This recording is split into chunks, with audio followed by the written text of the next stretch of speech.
Hi, everyone. We're going to change up some things about the homework. And what I'm going to do instead of you reading from the textbook is I'm going to put a flipped classroom assignment on the French Revolution. So you get to look at my pretty face instead of reading a textbook. Much better, right? And so in order to save us time so we can go ahead and get to the end of semester project on revolutions, we're going to go ahead and do this, okay? So the French Revolution, let's start with the causes. Now, one of the things to understand about the French Revolution, it comes after the American Revolution. Now, what we have, which is interesting, is that the Enlightenment is kind of the home of revolutionary ideas, and that the home of the Enlightenment is also France. And so, as we've talked about before, the great experiment of the Enlightenment, meaning can people actually implement these ideas of self-government and freedom and equality, was the American Revolution. And, you know, the American Revolution happened, and so far, at this point, it's successful, which really stirs the French up and says, why can't we have a revolution similar to this in France? And so there's your underlying, reasons for this revolution. But there are also problems, and the problems caused the revolution to take kind of a dark turn. So as you can see from the PowerPoint, you had a French national debt. Now go back to what we studied with Louis XIV at Versailles and how powerful a king he was and how he controlled the nobles as well as everything else in France. But that was expensive to do that, to build the palace, to control everything. And so from Louis XIV to now Louis XVI, France has accumulated a lot of national debt. And one of the reasons why they supported this, or they acquired this debt, is because they supported the American Revolution. It's probably good at this point to just spend a couple of minutes talking about Louis XVI. And we're familiar with Louis XIV, the Sun King, the great absolute monarch, really the poster child of absolute monarchs in Europe. But Louis XVI, his descendant, was not nearly as powerful and as strong as Louis XIV was. And so he was very weak as a ruler. He was very impressionable. So if he had someone in his ear talking about doing this or doing that, he would jump at it and just do it, trying to make people happy. And one of the people he had in his ear was a huge supporter of the American Revolution. And so according to his advice, Louis pledged millions of dollars, right, to and men and ships and all types of supplies to the American Revolution, and really helped America win that revolution. We wouldn't have won without the help of the French. But to that expense, the French go into this huge debt. And on top of that, we have seasons of poor harvests. And so people are starving. And I read somewhere that, you know, the amount of money that the French gave to the American Revolution could have fed everyone in France for like 3 years, you know? And that's common knowledge. So the people know that that money's going out of France to somewhere else instead of staying home and helping people who have failed crops and are starving. The bottom line is that the king is simply out of touch with reality, right? And from Louis XIV through Louis XVI, you have the wealthy of France living in somewhat of a fantasy world. There's a art genre out there called Rococo, and if you ever have a chance to look at Rococo paintings, you'll be like, wow, this is fluffy, right? There's lots of pink and lots of pastels and all rich people, kissing each other in gardens and having picnics on the green. And this was the life and nobility in France pre-revolution. Yes? Now, what's interesting, and we'll touch on this again as we go through, is that these these nobles, these aristocrats who had the money and had the land and had all the power, were huge fans of the Enlightenment. We're huge fans of Montesquieu and Rousseau and all the ideas of freedom and equality. These were also the people who are going to suffer the most during the French Revolution because they don't get it. They have these big ideas, but they don't understand what the consequences of those ideas are going to be, right? So keep that in the back of your brain. So the king nobility out of touch with reality, as we said, commoners discover Enlightenment ideas. The education in France steps up because of the Enlightenment. More people are able to educate themselves and read Rousseau and Montesquieu and Diderot and all those guys, and they want freedom too. They want that equality as well, the people on the bottom. If revolution can occur in America, why not in France? And the question is, what is that revolution going to mean, right? So let's look at the government structure. After the 100 Years' War, which was a war between England and France, this is all part of our review, so you might have missed it, but that's okay. France wins this 100 Years' War. Okay, and establishes its monarchy and establishes the borders of what we know today as France. And also establishes a government system, right? And so for hundreds of years now, there was a government system that existed in France, and that government system was called the Three Estates. The first estate was the clergy, which included like 300 members. The second, and then that was the big clergy, not the parish priest in the small town, but the bishops and the cardinals of France. They were the first estate, right? And of course, it's all very Catholic.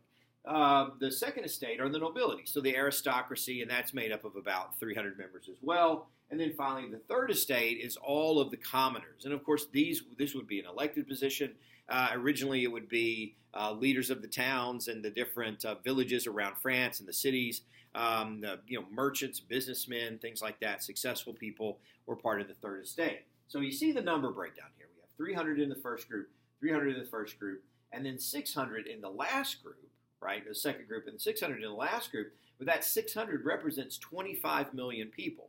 So if we're looking at this as a government system, as a representative government system, you would think that the third estate would be the most powerful because it would have the most representation, going off the idea of, like, for example, the House of Representatives.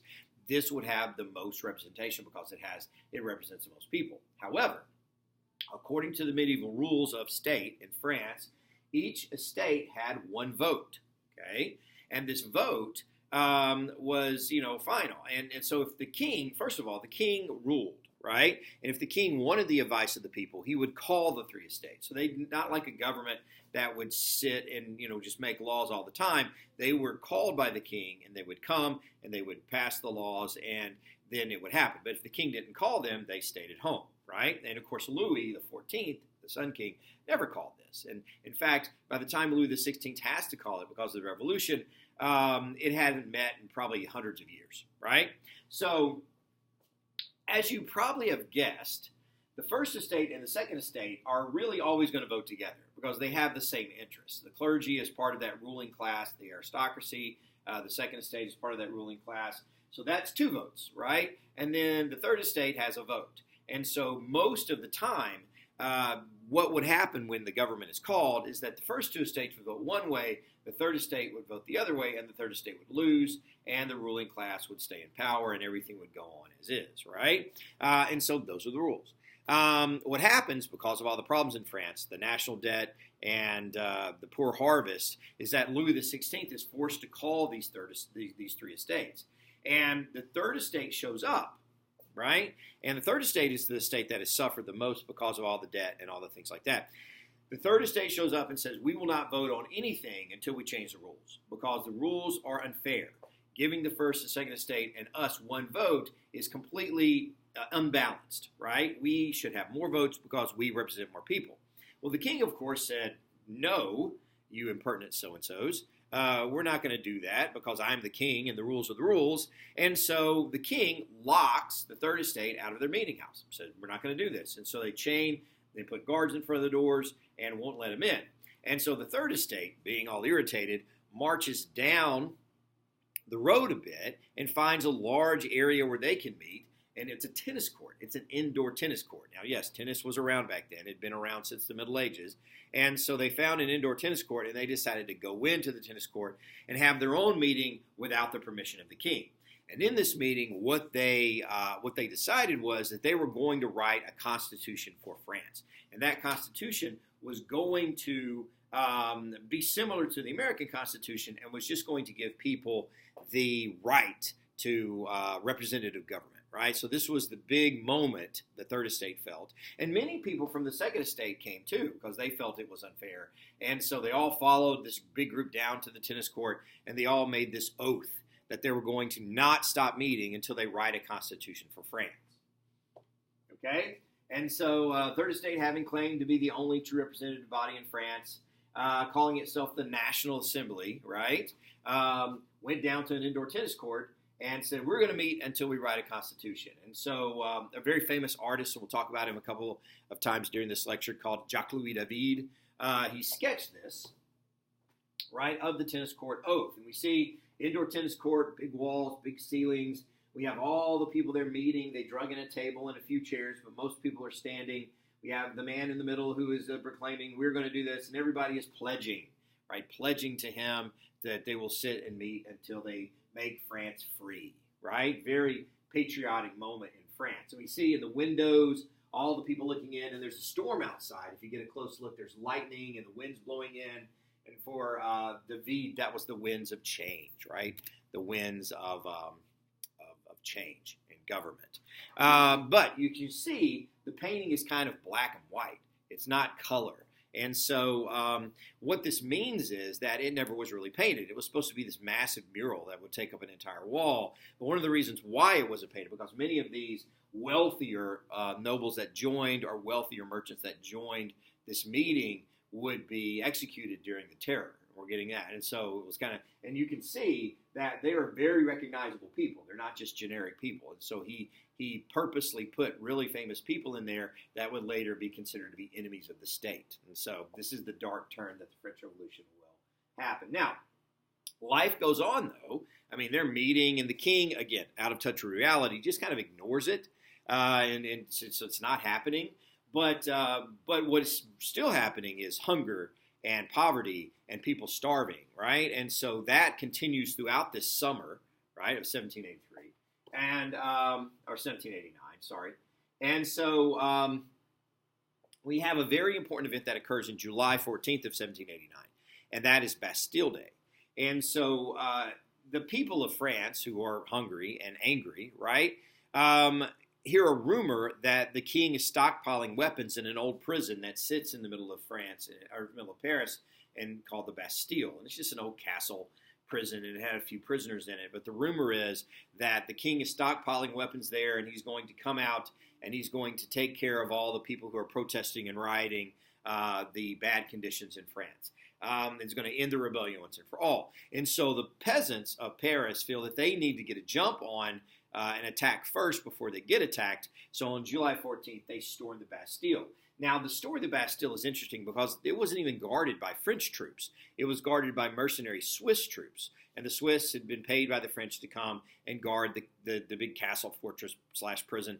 And so they're the ones like battling the French people, not even the French soldiers or the king. And so the people besiege this fortress / prison. And the Swiss guards inside fight back, but eventually they're outnumbered because all the people of Paris are there. And so the Swiss guards agree to surrender if they are let go and allowed to be free. And the people agree, and as soon as the guards walk out, they're killed, right? And so it's a massacre. And there are no weapons in the Bastille. There are a few prisoners that they release, and that's all they find, right? And so the rumors are not true. Now, think carefully about Independence Days, yes? The American Independence Day, July 4th, is the day that, of course, the Continental Congress signed the Declaration of Independence. So it's a big day. It's significant. This is France's Independence Day, and it's significant? It's not really significant, but it is a day that they celebrate. And that's the thing with the French Revolution. It's a longer process, and you don't have those big days of Declaration of Independence and then Yorktown and then, all that stuff. You have like a slow process, and so the French have kind of picked different events that occur, some important, not so important, that they celebrate every year as kind of the celebration of their independence. Okay, so here's the painting, the romanticized painting. There's the Bastille again, a castle-like fortress / prison. And they set fire to it, and they're, trying to besiege it. And finally, the Swiss are like, okay, we give. Just let us go free. And they're like, yeah, we will. And then they don't.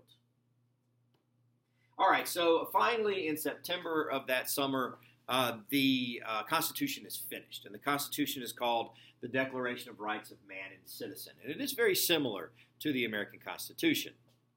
Ratified, meaning voted on and passed in 1791. It protected the natural rights of man. The government is the servant of the people.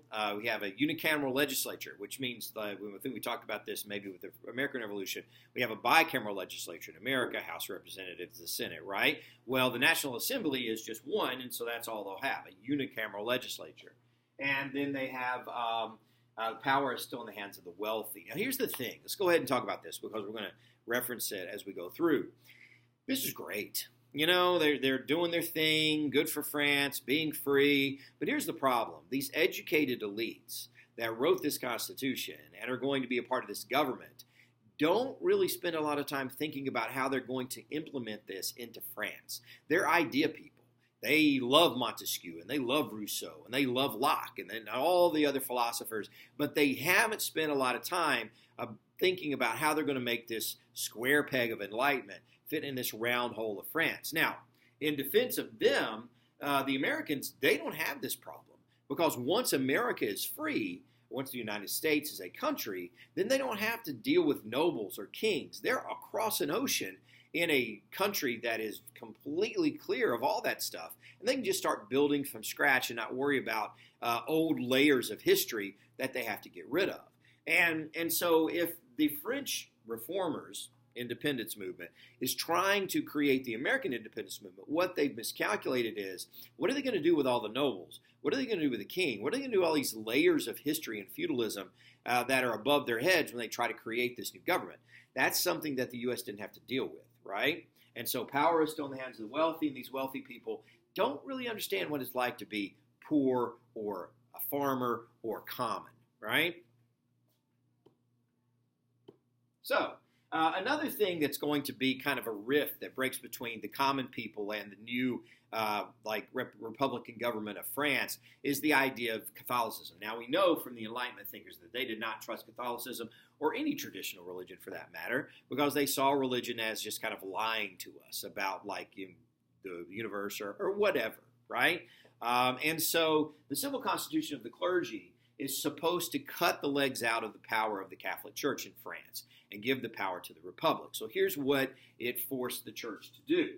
It enacted the government to relieve the French's national debt. It limited the number of bishops, right? It made all clergy public service to the French government. And this is important because it made the clergy give an oath saying that they are loyal to Paris over Rome, right? And this is funny about Catholicism. This is an issue in republics going all the way up to the 1960s in the Kennedy election. He was Catholic and had to convince the American people that he was more American than Catholic, right? And so that's a weird thing that people are paranoid about. But the point of making the clergy swear allegiance to Paris before Rome is saying, who are you? Are you Catholic or are you French, right? And finally, they confiscated church lands and used that profit to pay off their national debt. So let's talk about the second thing for a second. Now, you go up to the bishop and you say, if you want to be a bishop in France, you have to pledge loyalty to France before Rome. And that bishop has to make a decision. And, that sounds above board. But let's say, for example, you have a small parish priest in a village in the corner of France.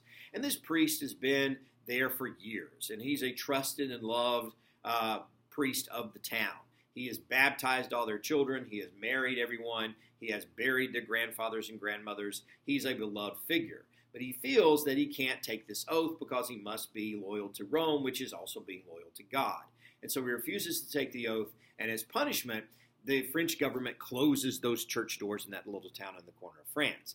Now, the people of France, the people of that little town, don't understand this because he's their priest, and he's essentially a member of their family, and now he's out of a job, and they can't take the sacraments, and they're a little irritated by that. And so this is the beginning of a shift or a break that we see between the independence movements and the revolutionary ideas and just the people of France who are trying to live their lives, right? So keep that in mind. Now, the last one, though, is actually a pretty good idea because the Catholic Church owned acres and acres of land, hundreds of thousands of acres of land in France, and would use that land to make money. I guess the most famous example of this is the idea of champagne. We all know what champagne is. Champagne is a French product made in the Valley of Champagne, and it was on the lands of a monastery, right? And they were making money off of that. The church was. And so the French government takes that land, and then Champagne starts making money for the French government and not the Catholic Church. So if you're looking for an example of this in history, maybe some synthesis, Henry VIII did this in England after he created Protestantism. He used those church lands to help fill his royal bank account, and that's what the French government is doing here. Okay. All right. So what we need to understand at this point is there are levels of independence and radical revolutionary ideas in France at this point. And those ideas group themselves eventually into two different political categories. The conservatives are called Girondists, okay? And the radicals are called Jacobins. And I put the Jacobins up here because they are going to be more influential in history or for our story, okay? So the Girondists, their idea is, maybe we can create a government like England where we have a king and a parliament and they work together. Eventually, the parliament is actually more powerful than the king, but the king is an important symbol of the nation. And so let's create what we call a constitutional monarchy like they have in England. The Jacobins, however, are more the American Revolution people. They're like, America doesn't have a king. Why do we need a king? Let's exile him. The more radical ones are, let's kill him, that type of crazy thing. And so the leaders of the Jacobins are Robespierre, Marat, and Danton. Okay, now, in the beginning, the Girondists have kind of the majority, and people are kind of mild about the revolution and say, we don't need to go crazy here, but let's just make a representative government. But what happens is Louis XVI really screws this up. So Louis, in the summer of 1789, is living at the palace, again, completely oblivious to things going on in Paris. On Bastille Day, he writes in his journal, nothing much happened, right? Not understanding the weight of Bastille Day. And so eventually, a group of commoners from Paris march to Versailles, take him prisoner, and bring him back to Paris, right? And so they put him under house arrest in a large mansion in Paris, and they guard him, so he has no freedom anymore. He's stuck in Paris under house arrest. Well, his wife, Marie Antoinette, she is from the Austrian royal line, and so they hatch this plot that they're going to escape in the middle of the night and ride to Austria and gather an army and come back and kill these revolutionaries and establish the monarchy again in France. And so they do. That was their plan. They jump in a carriage in the middle of the night. They're able to sneak out of the house. They ride toward the French border. They stop on the way at an inn to get some food. And so the king stupidly takes money and gives it to the innkeeper. And the innkeeper looks at the money and looks at Louis' face and looks at the money and looks at Louis' face and say, hey, your face is on the money. And then they catch him and arrest him and send him back to Paris. Now, the fact, when he gets out, that Louis was trying to escape and bring an army, a foreign army, into French soil to try to, conquer the revolution, the Jacobins feed off that. You can imagine, even our political system today, when something like that happens, it really pushes a certain agenda, and that was the agenda of the Jacobins. So the Jacobins, the radicals, gain power and gain control of the government. People start to support maybe even killing Louis. Louis is arrested for treason, as is Marie Antoinette, right? And so they begin the process of killing a king, which we call regicide. So the three people here, Robespierre is really the leader of the Jacobins. Marat becomes kind of the deputy of justice. He's going to sign off on the death warrants. And Danton is going to be the firebrand. He is the voice of the revolution. He has a paper and pamphlets that he publishes, and he also makes fiery speeches. Very good public speaker, right? And so they drive this idea of no king and more of an American revolutionary with a president maybe, or a prime minister, and a government. That's what they want. Okay, so eventually Louis does get executed. And this is a big moment, right? Just like it was in England when Charles I was executed. So they bring the king out, and they put him under this machine that we'll talk about a little later called the guillotine.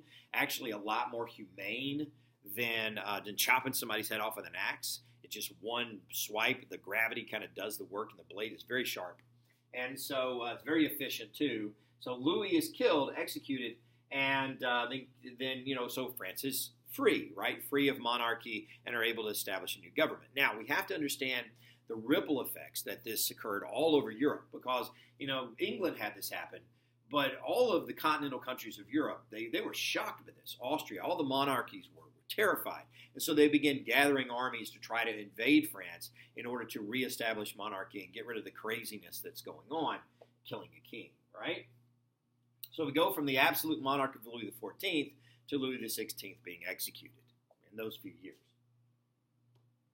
All right, so everything changes, right? We have a new flag. We have the tricolor, or the three colors of France, the flag that we know of France today, the red, white, and blue, right? And again, I'm not going to say they copied America, but again, America was a great inspiration for this. So the red, white, and blue, they wanted, right? There's a slogan, liberty, fraternity, equality, right? Freedom, equality, and brotherhood. That was the slogan or the motto of the revolution. All in this together, right? Kind of idea. They wrote a new anthem, right? Les Marseillaise was the new anthem of France, and it was an anthem that celebrated independence and celebrated freedom.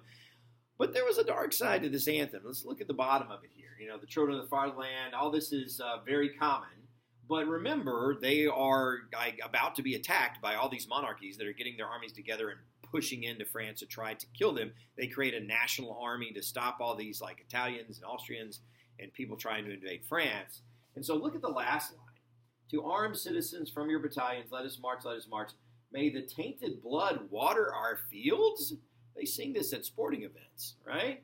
So yeah, it's still there, and so that shows the feeling of the time, the emotions of danger, and how we're free, but we got to fight for that freedom immediately because we're about to be invaded by these monarchies. Another problem that America didn't have once England was defeated, America didn't have to worry about anyone else invading them because they had the cushion of two oceans, right, to protect them, right? They made a new calendar. The old calendar was a Gregorian calendar. The Gregorian calendar is a Catholic calendar. So we need a new calendar. So they created this very confusing calendar that you do not have to memorize. I just put it up there so you can see it. But you can say it's crazy. They have like Latin words, Vendemiaire, and I'm not pronouncing that right, starting September 22nd, 23rd, or 24th. Which day is it? And ending on October 22nd, 23rd, and 24th. Okay. And so this was, again, thought up by the brains of the revolution, the people who read Montesquieu and Rousseau and wanted all this new stuff to come about magically, right? But imagine you're the farmer living in the corner of France, and there's a new calendar now. I like my old calendar. I don't need my new calendar. I plant my crops to my old calendar. Why do we need a new one, right? Why do we need to change this? And so simply, too much too soon. Yeah, too much change too soon. They wanted to erase everything and make everything new again. Is kind of what they were shooting for. And it confused most of the commoners of France. The supreme being, and this made a lot of the commoners of France angry. Since the Catholic Church was untrustworthy, let's just get rid of it. And let's create a supreme being, right? So we create our new French religion. And so no more Catholicism. We're going to worship the supreme being. It sounds very Greek, is what it sounds like ancient Greece, right? So it's created by Robespierre and is based on the idea of deism. Now, okay, let me spend 2 minutes talking about deism. Deism is the religion of the Enlightenment. Jefferson, many historians claim Jefferson was a deist. And all this says is God created the universe, but he is like a clockmaker. And sometimes the religion is called the clockmaker God religion, right? Where God creates the universe, and as the scientific revolution told us, the universe spins around through natural law and just goes and goes like a clock. You wind up the clock, and the clock ticks and ticks and ticks, right? And that's what the universe is doing. So God created the universe like a clock, wound it up, planets spin around each other, days and nights occur, time passes, but God leaves, right? He creates the universe, and he goes away. And so we are responsible for our fate. We are responsible for what we do and what we don't do. And so God is not involved in that. And that's the idea of deism. We thank God for creating the universe, and then we make our lives ourselves. And so this is intended to become the new revolution of France. They called the supreme being the Godhead. And children were baptized not with the Father, the Son, and the Holy Ghost, but with the slogan, liberty, equality, and fraternity. And so this, of course, was for the elite, wealthy, educated. The farmers and the workers still were very Catholic. All right, so this is an example, kind of a woodcut print, a colored printing in a book of a festival for the Supreme Being that took place on the 8th of June, 1794. So you have kind of a Greek goddess there, and there's a huge bonfire beside the statue, and everybody is gathered around, and they've got olive branches, maybe, something very Greek or Roman, and they are pledging their loyalty to the Godhead. Of course, very urban setting. These are wealthy, educated elites. The poor farmers and workers would be like, this is strange. I don't want to do this, right? So messing with a person's religion gets them angry. And this, again, was another example of the split that occurred between the ruling class and between the commoners and just the people of France, right? A misunderstanding of what the people really wanted, what the people really needed. Okay, then we have the terror. Now, with the armies gathering on the border to invade France, this causes lots of paranoia within Paris and within the other areas of France. Who's a spy? Who's trying to break the revolution? How can we stop this conspiracy plot to kill the revolution and bring the king back, or the relatives of the king? Because he still has relatives out there, right? That could be the next king of France. And so this paranoia led to a period that we call the Terror, where the Jacobins, Robespierre, Marat, and Danton, get together and kind of sort of declare martial law. Now, martial law is the opposite of independence and freedom and republican government, but they felt they needed to take control because of the danger that existed, right, or the danger that they perceive existed. And so starting in August 1793, Robespierre gains control of the Committee of Public Safety. So yeah, we have a National Assembly of people who vote, but now we have a small executive body called the Committee of Public Safety that makes executive decisions without the National Assembly in order to keep the people safe. Now, this is one of the things that we've talked about. Civilization is a struggle between freedom and safety. Do you want to be free? Do you want to be safe, right? And this is that period. France started off at the Revolution wanting to be free, and it was all about freedom. But now, because of the danger, people want to be safe. So they give up the freedom of speech and the freedom of opinion and other those types of freedoms in order to keep themselves safe from spies and from foreign armies, right? And so, so what happens is people are brought in, accused of being a spy, and then Marat, the Chief Justice, right, signs off their death warrant and they're executed by the guillotine. And that's why it's called the Terror. You have hundreds of people executed during this period of time on trumped-up charges of being spies. Most of them come from the aristocratic class. Most of them are nobles or wealthy people that are part of the regime that was in charge of France before the revolution happened. So some of those people in the tennis court oath sketch that wanted independence are now on trial just because of who they are, just because they are part of the aristocracy and part of the problem. So remember, America didn't have this problem because America didn't have an aristocracy. America creates the revolution and then starts from scratch. France has to deal with all these layers of leadership that are now out, and so they're spies. And some of them might have been, some of them might not have been, but there was no real trial that occurred where evidence was presented. Most of them were just killed, right? And Marat was the guy who signed their death warrants. So by the end of the Terror in 1794, about 35,000 people had been executed in Paris and the provinces on charges of treason, right? And of course, this is your instrument of execution, the guillotine. This is probably from a video game, but it was a cool picture, so I picked it, right? But you can see it is a very efficient system. Your head goes in that hole. The huge blade that's angled, which makes the cut cleaner, is attached to a string. Once that string is pulled, it comes down and boom, your head is off in one shot. Now, in the Middle Ages with an axe, depending on how drunk the axe man was, it could take like half a dozen to like even double-digit swings to get a head off a body, right? But this is very clean and very efficient, and it was quick. So you would show up and stand around, and you'd have people get their heads cut off like, all the time. Maybe you could do this like one every 10 minutes, and so that would go on for hours. 35,000 people, right? And so they were all spies and all, enemies of the state, is what people were told. So it's against that paranoia. It's human nature, right? It's human nature.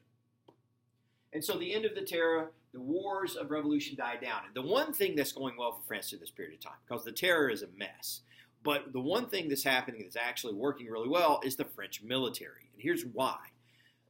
The generals, before the revolution, were all these aristocrats. And of course, the aristocrats, they thought they knew war, but they really didn't know war. The people who really knew war were their lower officers under them who really put the plans in place and really did the strategies and really got the troops fed and got them supplies. And the generals would just kind of sit on a horse and look pretty, right? Well, those generals have been arrested for treason and are about to get their heads cut off.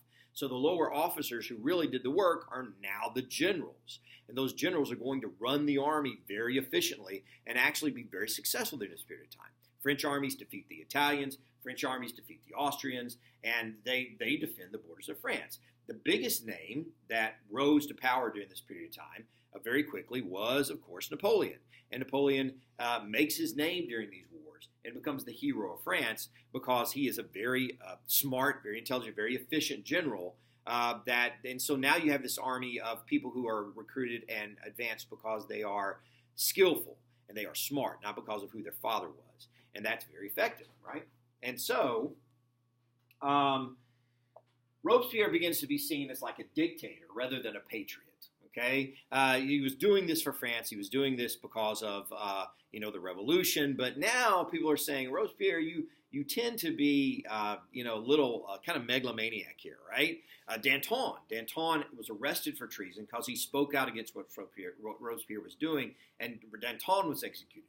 Marat was killed by the sister of someone he had executed, and so Robespierre is the only one of the three left, right? So even members of Robespierre's own party are concerned with his power, yes? And so the members of the assembly conspire to bring him down. So late in July 1794, The assembly prevents Robespierre from addressing the convention. He comes in to speak, and they won't let him speak. The next day, they vote to arrest him on charges of treason, and they point out, this is what the Constitution says, freedom of speech, freedom of thought, and you're taking all this away, so therefore you are a traitor. So after they they arrest him and put him under house arrest, he tries to commit suicide with a couple of his people that were arrested with him. He fails, and he's executed the next day. Now, this is a crazy story. Okay, so they put him in a room, in a house, lock the door, put a guard at the door, and say, you stay here until we're going to kill you the next day. Well, they didn't check the room, and there are pistols in the room, and the pistols are loaded. But instead of trying to escape, and these are the one-shot pistols, you have to load them every time, right? Instead of trying to escape, the three people in the room, including Robespierre, decide they're going to kill themselves. And so they get the pistols, and they're loaded, and they put them against their head, and they're going to shoot themselves in the head. Robespierre, being nervous, and I must have never shot a gun, kind of shakes his hand. Instead of shooting himself in the temple, he shoots himself in the jaw and puts a bullet in his jaw, breaking his jaw, right? And so the guards hear the gunshots. They rush in. The other two people have efficiently killed themselves, and Robespierre is rolling on the floor, holding his jaw, blood everywhere. So they pick him up. They wrap up his jaw. They keep him there until the next day where they bring him out to be executed, right? Well, when they get out to the guillotine, they try to shove his head in the hole where you're supposed to go. But the bandage is too big. It won't fit. And so they try to take the bandage off. But, get this, the blood has dried to the side of his face. The bandage is stuck. And so they have to rip the bandage off. And so when they rip it off, his jaw just falls, and it's very painful, and he screams this weird scream. And then they put his head in the guillotine, and they chop his head off, and the terror ends. And I always say Robespierre probably is the only person who was ready to get his head off his body because it hurt so much, right? And so this is the etching of Robespierre being killed and the terror ending. So what's going to happen at this point is that the Girondists, the conservative group, remember, are going to take back over the government and try to stabilize things. It's crazy. And it only is going to get better when Napoleon comes in and says, I'll take care of this. And Napoleon becomes the new dictator and eventually the new king. So we can officially say that the French Revolution was a failure because they started off with independence and representative government. Then they swung around, and eventually what they have again is the Emperor Napoleon, right? And that is tomorrow's homework. That's that video, so we'll get to that later. All right, so hope you enjoyed it. I'll see you in class. Bye.